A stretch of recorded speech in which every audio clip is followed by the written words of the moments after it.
સતકેવલ Vidya Mandir Sarsa. Myself, Sajan Kumar Prajapati from Satkeval Vidya Mandir,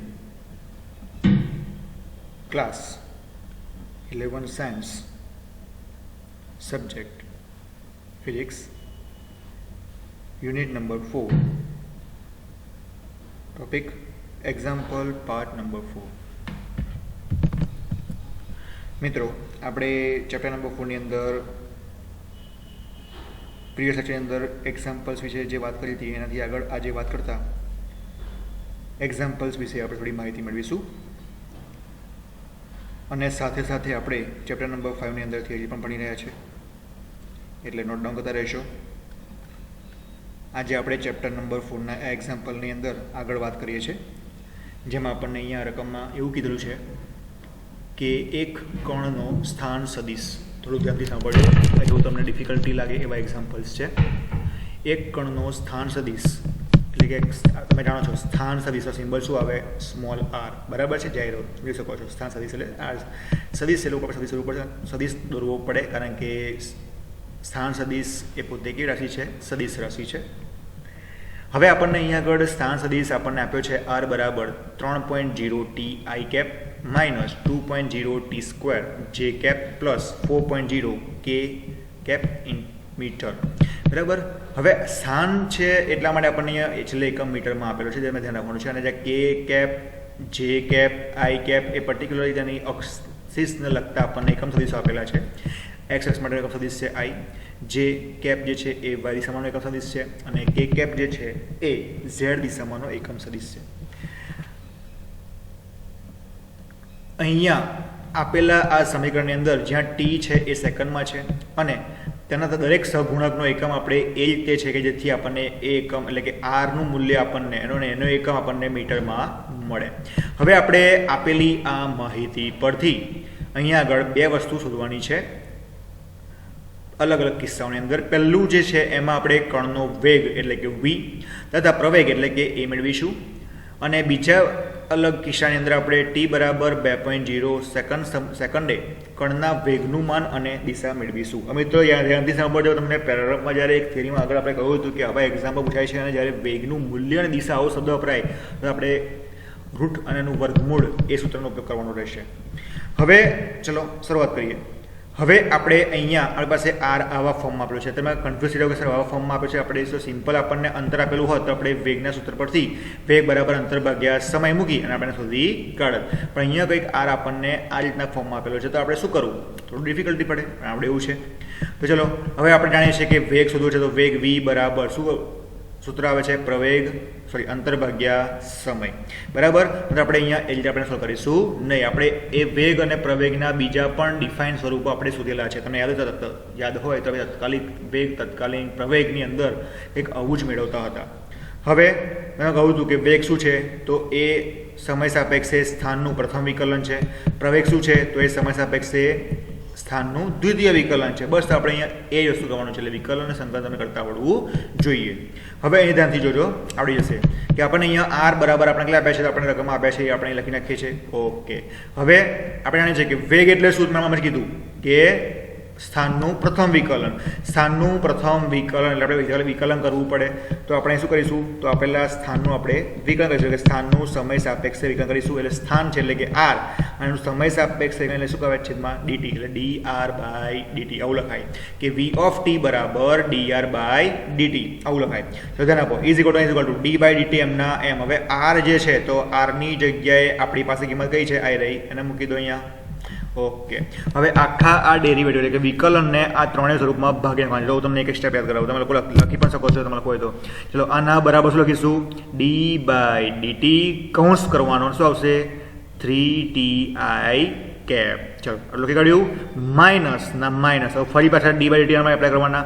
D by DT કૌંસમાં 2t² જે cap. ચલો okay, વત્તા D by DT કૌંસમાં 4 × a cap. ચલો હવે આપણે નેક્સ્ટ સ્ટેપમાં આવું આપણને નવું સમીકરણ મળશે. ઓકે, તમે લખી શકો છો, તમારે લખી બોલું છું તે પ્રમાણે તો તમને વધારે આઈડિયા આવશે. હવે મિત્રો આપણે આગળ એક વસ્તુ, જ્યારે આપણે આવું એક્ઝામ્પલ ગણતા હતા ત્યારે આપણે એક ચર્ચા કરી હતી કે જ્યારે જેની સાપેક્ષે વિકલન કરીએ અને એ પદમાં એ વસ્તુ ના હોય, મારો મતલબ એવો છે કે ધારો કે હું સમય સાપેક્ષે વિકલન કરું છું. હવે સમય સાપેક્ષે વિકલન કરતાં આમાં ત્રણેય પદોમાં વિકલન કરવું પડશે. આમાંથી એક પદ એવું છે કે અહીં જો સમય નથી, આમાં ક્યાંય ટી આપેલો નથી. જેની સાપેક્ષે વિકલન કરતા હોય એની વસ્તુ આપણને પદમાં આપેલું ના હોય તે પદ ઓટોમેટિક શું થઈ જાય, શૂન્ય થઈ જાય, એનું વિકલન કરવાની જરૂર પડતી નથી. એ ઉતારી લઈશું આપણે. હવે તમે આગળ જે સ્ટેપ નેક્સ્ટ સ્ટેપ લખાવ્યું એમ કે ચલો આપણે પહેલું સ્ટેપ લખ્યું d/dt 3ti કેપ આવું લખ્યું. હવે તમારે શું કરવાનું નેક્સ્ટ સ્ટેપમાં કે આમાંથી ચલો આમાંથી કોન્સ્ટન્ટ વેલ્યુ બહાર લઈ લેવાની, એનું વિકલન થાય નહીં. તો આમાંથી કોન્સ્ટન્ટ વેલ્યુ શું જોયો, આવું એક્ઝામ્પલ પહેલું છે. હું આ એક્ઝામ્પલ તમને ડિટેલ્સમાં અને શાંતિથી અને આખો ફૂલફિલ કરાવું છું, બરાબર. નેક્સ્ટ ટાઈમ તમારે ડાયરેક્ટ સ્ટેપ મૂકીશું, એટલે આમાં ધ્યાનથી જોઈ લેજો. d/dt of 3ti cap. હવે આમાં કોન્સ્ટન્ટ વેલ્યુ કોણ છે, 3 છે, એટલે 3 ક્યાં આવી જાય, બહાર આવી જાય. જો 3 આવી ગયા બહાર, એમના એમ. ચલો પાછા આગળ આવી જાઓ. હવે શું બાકી રહ્યું, d/dt t into i cap. i cap આમાં કોન્સ્ટન્ટ એટલે i પર આવી ગયું. હવે બાકી શું રહ્યું, d/dt into t બાકી રહ્યું, એટલે t ક્યાં રહ્યું ઉપર, dt છેદમાં dt તો કેન્સલ. તો બાકી શું રહ્યું, 3 into i કેપ. ચલો આવી ગયો 3 into i કેપ. ઓકે, ચલો બીજું સ્ટેપ શું છે, minus d/dt of 2t² into j cap. આવું છે. હવે ફરી એક વખત આમાંથી કોન્સ્ટન્ટ વેલ્યુ શું બહાર લઈ લઈએ, તો બે કોન્સ્ટન્ટ છે એટલે બહાર આવી ગયા. એટલે અહીંયા અહીં 4 છે પણ મને યાદ રાખો અહીં 2 છે. ચલો 2 આવી ગયા, અહીં 2 બહાર આવી ગયા. પછી બીજું શું જશે, j કેપ. ચલો j કેપ આવી ગયા. ઓકે, હવે બાકી શું રહ્યું, d/dt ઓફ t² બાકી રહ્યું. શું બાકી રહ્યું, d/dt ઓફ t². મિત્રો આપણે અગાઉના એક ક્વેશ્ચનમાં આપણે આને d વિકલનમાં સ્વરૂપમાં આપણે સોલ્વ કરી ચૂક્યા છે કે જો d/dt ઓફ it છે ને કે x ધારી લો, x² એવું હોય તો વિકલન શું થાય, આ 2 આગળ આવી જાય, 2x⁻2 - 1 બરાબર. તો 2 આગળ આવી ગયો એટલે 2 અને 2 3 આગળ હતા તો 2 દુ 4. હવે t ની ઉપર 2 - 1 એટલે શું થશે, 2 ઓછા એટલે 1 થઈ, એટલે t થઈ 1 ઘાત, એટલે t ની 1 ઘાત આવી ગઈ. ઓકે, અહીં ટી પછી કશું નથી અને 1 ઘાત કહી શકાય, આવી ગઈ. ઓકે, અને આ પદ કેવું છે, શૂન્ય છે તો શૂન્યનું શૂન્ય. તો આપણને વેગ કેટલો મળ્યો, આટલો જોવા મળી ગયો. ચલો હવે જે રીતના આપણે r પરથી v નું આવી રીતના વિકલન કર્યું એવી રીતના આપણે v પરથી હવે પ્રવેગ સુધી કાઢીએ. તો પ્રવેગ a ઓફ t બરાબર શું થાય, d/dt ઓફ v. વેગનું સમય સાપેક્ષ વિકલન શું કહેવાય, પ્રવેગ કહેવાય. એન્ડ આપણે તત્કાલીન પ્રવેગના સમીકરણ આપણે એવું લખી ચૂક્યા છે કે d/dt ઓફ v. ચલો d/dt એમના એમ અને v એટલે શું મળતા મળ્યા, 3i - 4tj. ચલો લખી કાઢ્યા. હવે તમે અમારી હમણાં તમને અમે આગળ કીધું જ્યારે આપણે વિકલન કરતા હોય ત્યારે વિકલન કરતા ત્યારે જો એમાં જેની સાપેક્ષે વિકલન કરતા હોય એ પદ અંદર હોય જ નહીં તો એ ટર્મ્સ ઓટોમેટિક શું થઈ જાય, શૂન્ય થઈ જાય. તો અહીં જો આ પહેલા ટર્મમાં તો t છે જ નહીં, મતલબ કે આનું વિકલન આ પદ જે છે શું થશે, શૂન્ય થઈ જશે. એટલે માઇનસ d/dt ઓફ 4tj આટલું બાકી રહ્યું, d/dt ઓફ 4tj. તો માઇનસ એમના એમ. ચલો 4 કોમન કોન્સ્ટન્ટ બહાર આવી ગયા, જે પણ બહાર જશે તો 4 જ આવી ગયા એમના એમ. અને d into t/dt તો શું થાય, 1 એટલે -4 into j જોવા મળે. અને પ્રવેગ છે એટલે એનો એકમ શું આવે, મીટર સેકન્ડ -2. અહીંયા એકમ શું આવશે, મીટર પર સેકન્ડ આવશે. રાઈટ. ઓકે, એકમ લખવાનો ખાસ ભૂલવાનો નથી. ચલો તો આપણે પહેલો કિસ્સો હતો કણનો વેગ v અને એ શોધો, એવું ડિફાઇન થઈ ગયું આગળ.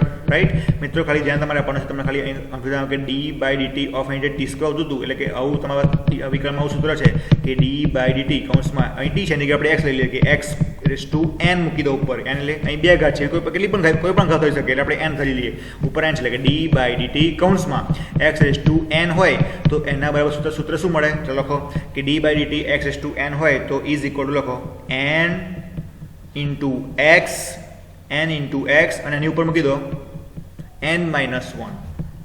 શું આવશે, n - 1. હવે મિત્રો મેં તમને જે સૂત્ર લખાવ્યું એમાં ફરક કેટલો છે કે એમાં જ્યાં x છે એની જગ્યાએ આપણે અહીંયા t છે, જ્યાં ઉપર n છે એની જગ્યાએ આપણે અહીંયા 2 છે. બસ હવે તમે જો સોલ્વ કરશો તો તમને આટલું 40 મળી જશે, તમને આવડી જશે. ઓકે, ચલો એ રીતે આપણે હવે શું કરીશું કે બીજું આપણને શોધવાનું કહ્યું છે કે t બરાબર 2.0 સેકન્ડે કણના વેગનું માન અને દિશા શોધો. એટલે કે આપણે જો વેગ છે એ વેગનું માન આપણે દિશા શોધી શકીએ ક્યારે, કે 2 સેકન્ડ હોય ત્યારે. એટલે કે વેગના સમીકરણમાં જ્યાં t છે તે શું મૂકી દેતા, 2 મૂકી દેતા.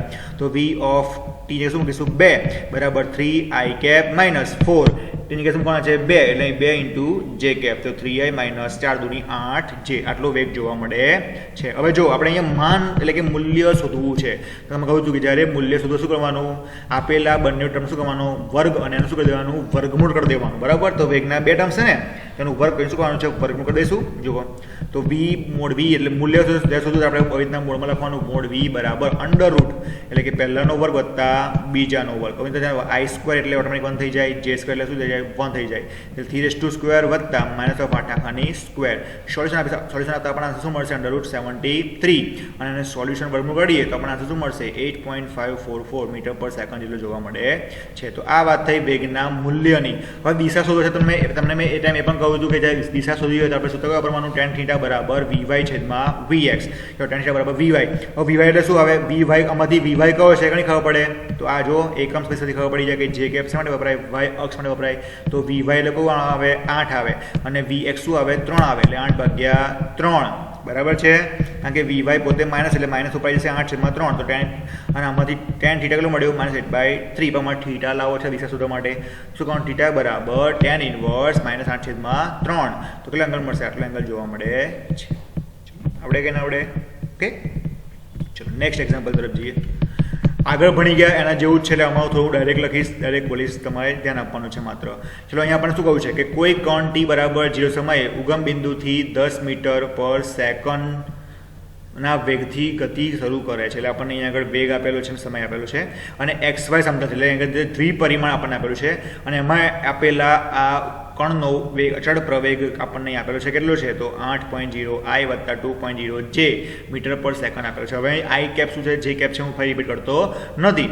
હવે આ માટે આપણે અહીંયા નંબર 1 કે કયા સમયે તેનો x યામ 16 મીટર થશે અને આ સમયે તેનો y યામ કેટલો હશે, એટલે કે આ સમય દરમિયાન કયા સમયે તેનો x યામ આપણને 16 મળશે, એટલે કે આપણને x યામ 16 મળશે, આપણે કહેલું જ છે, પણ એ દરમિયાન આપણે એનો સમય શોધવાનો છે અને એટલા જ જે સમય મળશે એ સમય દરમિયાન તેનો y યામ કેટલો હશે એ પણ આપણે શોધવાનું છે.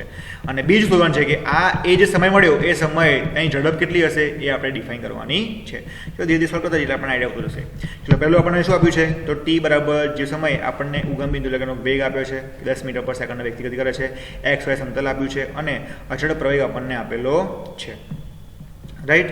હવે મિત્રો આપણે જાણીએ છીએ કે t સમયે કણનો સ્થાન સદિશ આપણે આગળ સોલ્વ કર્યું છે કે r બરાબર શું, તો r બરાબર સૂત્ર છે r બરાબર r0 ગતિનું કે વત્તા v0 t વત્તા 1/2 t સ્ક્વેર બરાબર. હવે આની અંદર આપણે v0 બરાબર જે 10 આપણને જે વેલ્યુ આપી છે એને આપણે આની અંદર મૂકી દઈશું બીજી જગ્યાએ બરાબર છે. અને આપણને r0 એટલે કે પ્રારંભિક સ્થાન જો આપણે હવે આ t બરાબર જે સમયે પ્રારંભમાં ઓબ્વિયસલી બધા ક્યાં હોવાનો, સ્થિર હોવાનું, તેનું સાંગલું હોય 0 એટલે કે આ જવાબ 0 લેતા અને આપણને પ્રવેગ પણ આપેલો છે તો પ્રવેગની વેલ્યુ પણ અંદર મૂકી દઈશું. એટલે આ બધી જ વેલ્યુ આપણે આપેલા આ સમીકરણમાં મૂકી દઈએ છીએ. કેમ?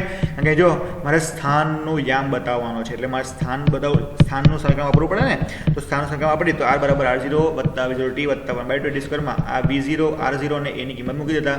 ચાલો મૂકી કે r બરાબર r0 તો r0 કેટલા છે 0, એની કે 0 આવશે વત્તાના વત્તા v0 તો v0 કેટલા છે તો 10 j cap 10 j cap t already છે એમને તો t એમના m વત્તાના વત્તા 1/2 ચલો a તો એ બરાબર શું મૂકીશું, a જગ્યાએ મૂકીશું 8 i કેપ વત્તા 2 j કેપ મૂકી દીધું t સ્ક્વેર એમના m. હજુ આને થોડું સોલ્વ આઉટ કરીએ. ચલો r બરાબર 0 કાઢી નાખ્યો ડાયરેક્ટ હોય 10 j t વત્તા હવે 1/2 ઓફ 8i એટલે 2 ચોક 8 એટલે 4 i વત્તા 2 2 ગયા બાકી શું ખાલી j કેપ t સ્ક્વેર એટલે આપણને r બરાબર શું મળશે tan jt વત્તા 4t 4 આ t ને આખા આ પદમાં ગુણતા તો 4t સ્ક્વેર j કેપ વત્તા t સ્ક્વેર j કેપ બરાબર છે. તો ચલો હવે આની આગળ જાઓ તો હવે 4t સ્ક્વેર i કેપ લખ્યું અને j કેપને સાથે લઈ લીધા તો 4t સ્ક્વેર i કેપ વત્તા 10 jt વત્તા t સ્ક્વેર j કેપને કોમન કાઢ્યો. ઓકે. હવે આ જે સમીકરણ મળ્યું એ સમીકરણને આપણે જાણીએ છીએ કે r સદિશ બરાબર xi કેપ વત્તા yj કેપ સાથે સરખાવતા સ્થાન સદિશ સમીકરણ છે. આપણે સ્ટાર્ટિંગ થિયરીમાં ભણી ગયા છે કે સ્થાન સદિશ r બરાબર દ્વિપરિમાણમાં જો આપેલું હોય તો આપણને સ્થાન કેટલું મળે, તફાવત કેટલું મળે, સોરી સ્થાન સદિશનું આપણને મૂલ્ય કેટલું મળે તો r સદિશ બરાબર xi કેપ વત્તા yj કેપ સાથે સરખાવીશું તો આપણને r બરાબર r છે. ચલો x બરાબર શું મળશે 4t સ્ક્વેર અને i બરાબર i છે વત્તાના વત્તા y ને શું મળશે આખું પદ મળશે 10t વત્તા t સ્ક્વેર અને j કેપ બરાબર j કેપ એટલે કે આ સમીકરણને આના સાથે સરખાવવાનું છે તો આપણને x અને શું મળી y ની કિંમતો મળી ગઈ. રાઈટ. હવે x બરાબર પણ શું મળ્યા 4t સ્ક્વેર અને y કેટલા મળ્યા 10t વત્તા t સ્ક્વેર મળ્યા છે બરાબર છે. ચલો હવે તો આપણે શું કરવાનું છે અહીંયા આગળ ધ્યાનથી આગળ જુઓ. હવે આપણને રકમમાં જુઓ x બરાબર શું કીધું છે 16 મીટરે. એ તો આપણે છેલ્લે આપણે એક્ઝેક્ટ શું કીધું મૂકી દઈએ તો 16 બરાબર 4 × t². તો t² શું મળે 4. તો t કેટલા મળશે 2 સેકન્ડ. એટલે કે જ્યારે 16 મીટર અંતર હશે ત્યારે મળતો સમય કેટલો મળશે? અહીંયા સમય કયો મળશે 2 સેકન્ડ. તો ડિફાઇન થઈ ગયું. પછી મળે છે 2 સેકન્ડ. હવે આ t બરાબર 2 ને આપણે અહીંયા મૂકી દઈએ. એટલે આપણે બીજો પ્રશ્ન શું હતો એમાં કે એટલા જ સમય એટલે કે 2 જ સમયે તેનો વાયામ કેટલો હશે? તો વાયાની અંદર આપણે t બરાબર 2 સેકન્ડ મૂકી દઈએ તો આપણને વાયામ મળી જાય. ઓકે, તો y બરાબર 10t વત્તા t². એમાં t બરાબર 2 સેકન્ડ મૂકી દઈએ તો y બરાબર 10 × 2 વત્તા t² ના 2 એટલે 2 વર્ગ. તો y કેટલો મળ્યો 24 મીટર મળ્યો. મતલબ કે 2 સેકન્ડે વાયામ કેટલો હશે 24 મીટર જોવા મળે છે. એટલે કે આ વાયામ છે એટલે કે t બરાબર જ્યારે 2 સેકન્ડ આ સમય જ્યારે t બરાબર 2 સેકન્ડ હશે ત્યારે આપણને વાયામ કેટલો મળશે? આપણને એનો 24 મીટર જોવા મળે છે. ચલો ડિફાઇન થઈ ગયું. બહુ ઇઝી છે. હવે બીજા પ્રશ્ન પર જઈએ કે એ જે 2 સેકન્ડ મળ્યો એ સમય તેની ઝડપ કેટલી છે એ શોધવી છે માત્ર. વી નો ધેટ આપણે જાણીએ છીએ કે સમય બરાબર આપણે ઝડપ શોધી છે. ઝડપ શોધવા માટે શું કરવું પડે આપણે? તો ઝડપ શોધવા માટે આપણે પહેલાં તો વી લાવવો પડશે, રાઈટ. અને વી ક્યાંથી આવશે આપણને? તો વી આપણને આર પરથી મળશે, રાઈટ. તો આર બરાબર આપણે આગળ સૂત્ર લખ્યું હતું કે r0 વત્તા v0t વત્તા 1/2 એ t² ની અંદર r તો 0 છે જ. ચલો r બરાબર 0 મૂકી દઈએ તો બાકી શું રહેશે અહીંયા આગળ? આ બધું આપણે બધું જ આગળ લખેલું છે જો ધ્યાનથી આગળ આપણે મળી ગયું છે કે r બરાબર શું આવશે? તો અહીંયા r બરાબર r0 મૂકતા ચલો v0 × t જે છે તો v0 × t એટલે કે v0 ની વેલ્યુ આપણને આગળ આપેલી છે. કેટલી આપણને આપી છે 10. તો મૂકી દઈએ એની અંદર 10 મૂકી દઈએ તો 10 × t ઓફ j કે વત્તા 1/2 એ આપણને આપેલો છે t² એમના એમ. આને સોલ્વ કરતા જાઓ તો આપણને કેટલો મળશે? r કે આટલો જવાબ મળશે 4i કેપ t² વત્તા 10t વત્તા t² × j કેપ જોવા મળે છે. જે આપણને અગાઉ પણ મળ્યું હતું જો આવી રહ્યું બરાબર. તમે ડાયરેક્ટ પણ લખી શકો છો. ચલો આપણને r મળી ગયું. હવે r પરથી મારે v લાવો છે તો શું કરીશું? આનું વિકલન કરવું પડશે ને કે v બરાબર શું થાય dr/dt. હવે જે આપણે આગળ જ્યાં એક્ઝામ્પલમાં કર્યું હતું તમને યાદ હોય હમણાં ભણ્યા આ રીતે. ચલો આવી રહ્યું v બરાબર શું છે dr/dt. ચલો તમારે બધાએ આ રીતે આને ડિફાઇન કરવાનું છે. આ સૂત્ર મૂકીને આવ્યું અહીં r અહીંયા આ ખાલી કયો આવશે? આ r કયો આવશે જે આપણે અહીંયા મળ્યો છે તે કયો આવ્યો? આ લેવાનું છે. તો આપણને વી ફાઇન કરો તમને આટલો મળશે. કેટલો મળશે? 8t જે કે બધા 10 વત્તા 2t × જે કેપ જોવા મળશે, રાઈટ. હવે આપણે ફાઇન શું કરવાનું છે? ઝડપ શોધવાની છે, મૂલ્ય શોધવાનું છે. મેં હમણાં કહ્યું જ્યારે મૂલ્ય શોધવાનું હોય ત્યારે શું કરવું પડે? એનું વર્ગમૂળ લેવું પડે. તો રૂટ લઈ લઈએ કે v બરાબર √ આનો સ્ક્વેર વત્તા આનો સ્ક્વેર બરાબર છે. તો સ્ક્વેર કરીએ તો આપણને આન્સર કેટલો મળશે? કે આટલો જોવા મળે છે. કેટલો? 452 જોવા મળે છે. અને સોલ્યુશન આપીએ તો આપણને આન્સર મળશે કંઈક 21.26 મીટર પર સેકન્ડ ઇન્વર્સ જોવા મળે છે. આવી ગયો. ઓકે, તો આ આપણને વીનું મૂલ્ય મળી ગયું. અહીંયા આપણને દિશા શોધવાની કહી છે નહીં એટલે આપણે થીટા ફાઇન્ડ કરવાનો નથી. જ્યારે મૂલ્ય શોધવાનું હોય ત્યારે આપણે આ સમીકરણમાં રૂટ મૂકી અને દરેક ટર્મનો શું કરવાનો? વર્ગ કરી દેવાનો રહેશે. એટલે આપણે આમાં તમને એક્સ્ટ્રા તમને એક્ટિવિટી શું આપી કે આપણે જે આર પરથી ડાયરેક્ટ જે વી લખ્યો છે એ વી તમારે શોધવાનો છે. અને એનો ઉપયોગ આપણે અગાઉ વાત કરી એમ આ સમીકરણનો ઉપયોગ કરીને તમારે શોધવાનો રહેશે. કયો? તો જોઈ શકો છો તમે અહીંયા આગળ આ દેખાય છે ને કે v of t બરાબર dr/dt. એટલે કે અહીંયા ડિવાઇડ એમ મને આ જગ્યાએ શું હશે? માત્ર આપણે જે આ નહીં લખવાનું. હવે આપણી પાસે જે વેલ્યુઝ છે એ આપણે લખીશું. કઈ? આ ભાઈ લખવાની છે. Yes that is. અને સોલ્વ કરી દેવાની છે. આપણે કે આપણે ઇઝી છે. ઓકે, ચલો હવે એક એક્ઝામ્પલ હોમવર્કમાં લખવાનું છે. ચલો કરો. 10 ની જગ્યાએ 20 કરી દો. 10 છે એની જગ્યાએ 20. પછી આપણે જે પ્રવેગ આપ્યો છે એમાં જે 8 છે એની જગ્યાએ 9 કરી દો. અને જે 2 છે એની જગ્યાએ 3 કરી દો. અને આ જેવું એક્ઝામ્પલ તમારે સોલ્વ કરવાનું રહેશે.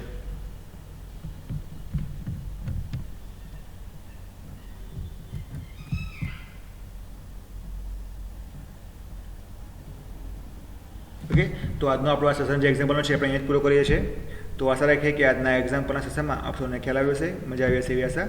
તો જય હિન્દ, જય Bharat. Thank you very much.